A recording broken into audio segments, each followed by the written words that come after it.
Good evening from the State of Kuwait. Welcome to the 7 o'clock news for Friday, the 9th of January 2015. I am Dalia Badran with the headlines for tonight.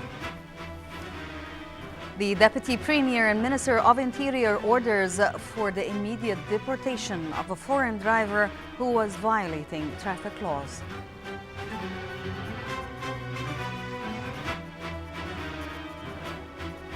Police in northern France surround a building where the Charlie Hebdo suspects are holding a hostage as a new shooting is reported in Paris.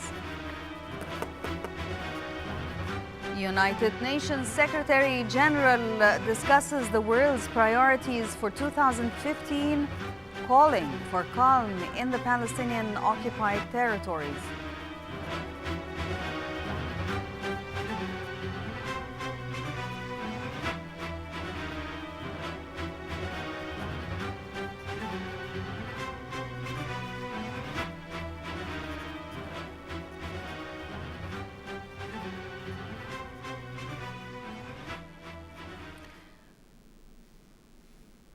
Hello and welcome.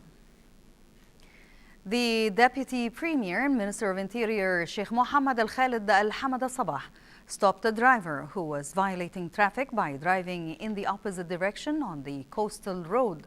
According to the media department of the Interior Ministry, Sheikh Mohammed Al-Khalid spotted the violation while heading to attend the Friday prayers.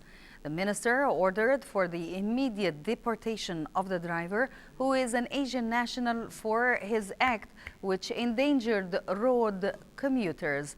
The department said the violator was apprehended and the legal procedures are being taken against him in preparation for his deportation. Tension rise in the city of Jerusalem, and the Palestinian leadership says it is committed to joining more international organizations from Ramallah. Fatima Abdul Karim has this story. Jerusalem Palestinians are provoked by the increased restrictions in the city after an alleged killing of a settler near one of the old city gates. Palestinians feel targeted, especially by settler groups who are storming into Al-Aqsa Mosque compound under security coverage, while access of Palestinians is restricted. The settler groups continue their systematic plan. The security situation is growing tougher on Palestinians. The Israeli policy is arresting hundreds of youth. To that, the Palestinians are approaching in Jerusalem. Netanyahu was the person who gave the green light to use power against the people of Jerusalem and target Al-Aqsa Mosque. And the situation is due to an explosion not only here, but also across the world. On the other hand, settlers are still storming Al-Aqsa Mosque on a daily basis, while there are restrictions on the access of Muslims and Christians into Jerusalem. The tension is indeed spreading in the street, and some believe the situation will remain explosive. As a result, and in the aftermath of the failure of the Security Council to recognize the Arab-backed resolution, the Palestinian leadership decided to continue its diplomatic campaign to join more international conventions and organizations after their successful membership at the International Criminal Court, with the aim to protect the Holy Aqsa Mosque and the Palestinians in Jerusalem. The Palestinian leadership is burdened with pressures. From the one hand, the Israeli government is withholding Palestinian tax refunds, while the U.S. administration is also threatening to take punitive measures against the Palestinian Authority. However, the Palestinian leadership said it will go on with its diplomatic campaign. Fatima Abdul Karim, Kuwait TV, Ramallah, Palestine. Thank you, Fatma. French police today surrounded a building in a northern town where two militants suspected of the Charlie Hebdo attack have a hostage holed up in a small printing business near Paris. The gunmen reportedly said they were prepared to die. Shots were fired during a high-speed car chase earlier today. Separately, in Paris, a gunman has taken hostages at a supermarket in what appears to be a related attack. A police source said that 5 hostages were taken and there are reports of multiple injuries. Reports said the gunman is thought to be the same person who shot and killed a policewoman in Paris on Thursday. United Nations Secretary General Ban Ki-moon has laid out what he sees as the world's priorities for 2015. Speaking to the UN General Assembly in New York, Ban urged member states to do more in the face of increasing global threats, citing increased terrorism, resurgence of conflicts, and human rights atrocities. He called for greater attention to the next of extremism and organized crime following the attack on the French newspaper Charlie Hebdo. Ban also urged further negotiations to de-escalate the situation in Gaza and the West Bank as Palestinian leaders consider pursuing war crimes charges against Israel in the International Criminal Court. The UN has accepted a request by observer State Palestine to join the ICC effective the 1st of April. Strengthen criminal justice systems for this war. We must now resign ourselves to any further worsening of the conflict between Israelis and Palestinians. I urge both sides to ease the situation in Gaza and the West Bank and move away from confrontation and towards a negotiated settlement. The presence of thousands of foreign terrorist fighters in Syria and in Iraq has added a volatile dimension to those crises. Groups responsible for The United Nations envoy to Libya held talks with factions in the country's conflict, including with a former army general carrying out a campaign against Islamist militants. 3 years on from the fall of Muammar al-Gaddafi, 2 rival governments are competing for control of the country after a group called Libya Dawn drove the internationally recognized government out of Tripoli, forcing it to operate out of the east. UN Representative Bernardino Leon has struggled to bring the warring factions to the negotiating table, and the new round of talks set for this week was postponed due to disagreements about details for the meetings. On Thursday, Leon met representatives of the elected parliament in the city of Tobruk and also with former Army General Khalifa Haftar, who is allied with the internationally recognized government of Prime Minister Abdullah Thani. Reports said the Taliban were offered posts in the new Afghan government but have turned them down. The offer came from new President Ashraf Ghani in a bid to end the insurgency that threatens the recovery of the country. More than 3 months after coming into office, President Ghani is due to announce the shape of his cabinet. The process was delayed because of disagreements with President Ghani's partner, Abdullah. The president's spokesman has denied that the jobs were formally offered. Sri Lanka's longtime leader, Mahinda Rajapaksa, was defeated in the presidential election. Official results showed Maitri Palasiri, a former ally of the incumbent, had won 51.3% of the vote. Rajapaksa is in office since 2005, said he looked forward to a peaceful transition of power. His supporters credit him with ending the civil war and boosting the economy. Sirisena already received promises of support from minority leaders before the elections.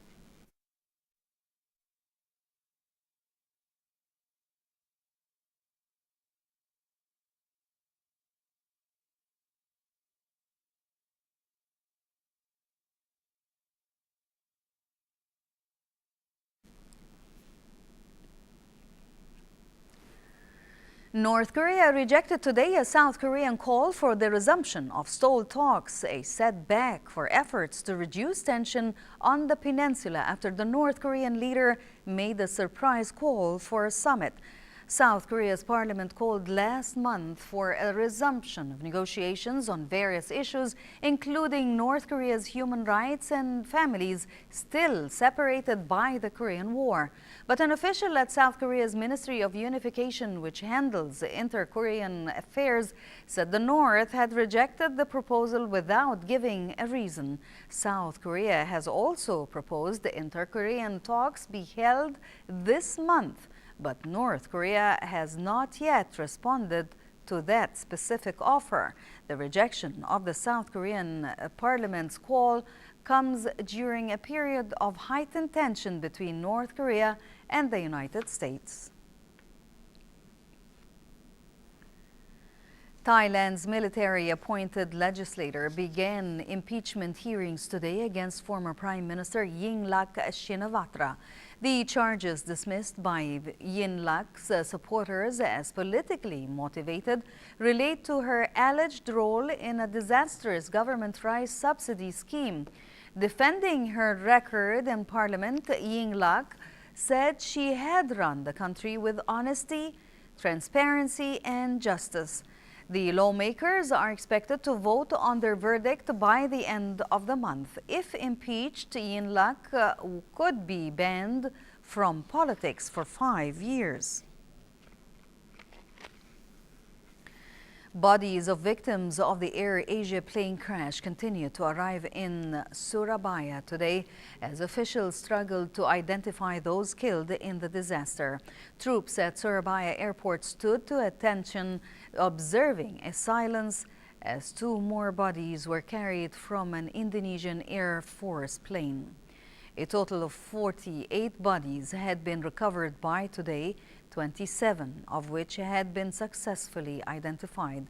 The Air Asia Airbus carrying 162 people vanished from radar screens on December 28th while traveling from Indonesia's second-largest city, Surabaya, to Singapore. Also today, officials said that pings were detected in the Java Sea, which could have come from the black box flight recorders of the flight.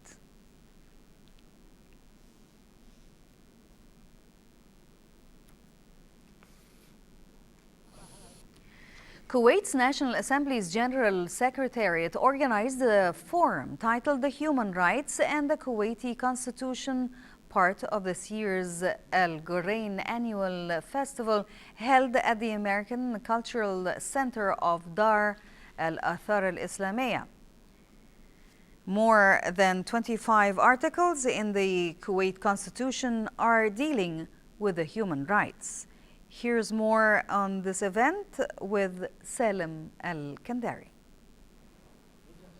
The General Secretariat of Kuwait's National Assembly organized an event discussing human rights in the Kuwaiti Constitution, which was part of Al Ghurain Festival for this year. Our event is talking about human rights in the Kuwaiti Constitution, which is basically it's about human rights, but it has to be from a constitutional point of view. The lecture will be divided into 2 parts. The first part is about the Constitution in relation to human rights. There are some aspects of Constitution you have to consider when you're talking about human rights. And then after that, we'll go into the human rights. And from there, we will pass by some international declaration and international human treaties, so that we will see how far the Kuwaiti Constitution adopted from that kind of documents. So hopefully it will be a very enjoyable topic. Dr. Al-Hmeida noted that the Kuwaiti Constitution had prioritized human rights and freedoms in its articles, and that the Constitution of Kuwait is based on the democratic principles and combines the positive aspects of both presidential and parliamentary systems prevalent in advanced democratic countries. The pillars for the Constitution are the sovereignty of the state, public freedom, and equality before the law. The Constitution of Kuwait was created by the Constituent Assembly in 1961-62 and signed into law on November 11 in 1962 by the late Emir Sheikh Abdullah Salim al-Sabah.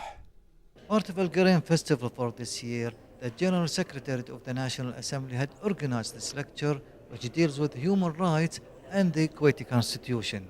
From Dar al-Athar Islamiyya, this is Salim Kandiri reporting for the English News.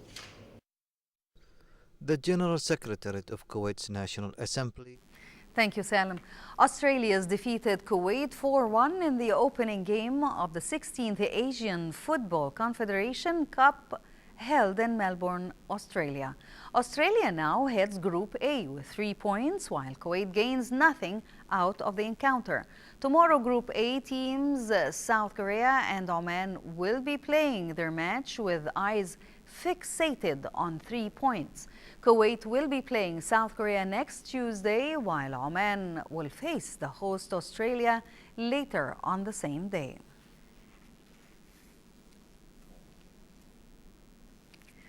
For a chance to see our reports again, please visit our YouTube channel at MOI Kuwait News. Before we end, here is a quick reminder of today's headlines. The Deputy Premier and Minister of Interior orders for the immediate deportation of a foreign driver who was violating traffic laws. Police in northern France surround a building where the Charlie Hebdo suspects are holding a hostage as a new shooting is reported in Paris. United Nations Secretary General discusses the world's priorities for 2015, calling for calm in the Palestinian-occupied territories. Mahinda Rajapaksa is defeated in Sri Lanka's presidential election, ending almost a decade in power.